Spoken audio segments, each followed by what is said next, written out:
শুভ সন্ধ্যা বন্ধুরা। আজকে আমি সন্ধ্যাবেলায় বসে পড়েছি ঠাকুরদেরকে পরিষ্কার করতে, কেননা সামনেই তো বললো পুজো আসছে, তা ঠাকুরগুলোকে তো পরিষ্কার করতেই হবে। ঘর বাড়িও যেমন পরিষ্কার করতে হয়, আর ঠাকুরগুলোকে আগে সুন্দর করে পরিষ্কার করে দিতে হয়, কেননা ভালো ভালো জামা আমরা পরি, ঠাকুরদেরও আমরা ভালো ভালো সুন্দর সুন্দর জামা পরাই, তাই জন্য তার আগে তো একটু সুন্দর করে পরিষ্কার করতে হবে। আমার দেখো মা দুর্গা, আমি মা দুর্গাকে মুছলাম প্রথমে, তারপরে সব অন্যান্য ঠাকুরগুলোকে মুছছি।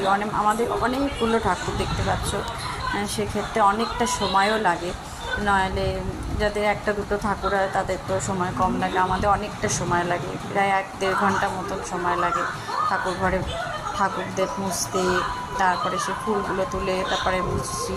আগে ফুল ছিল, ঠাকুরকে সকালে ফুল দিয়েছিলাম, তারপর তো মোছামুছি করছি, সমস্ত শ্যাম্পু জলে মুখ মুছিয়ে আবার ফ্রেশ জলে ঠাকুরদের আবার মুখ মুছালাম।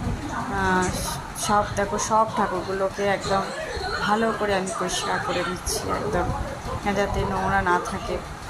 এত ধুলো পড়েছিল। Tata, bye bye.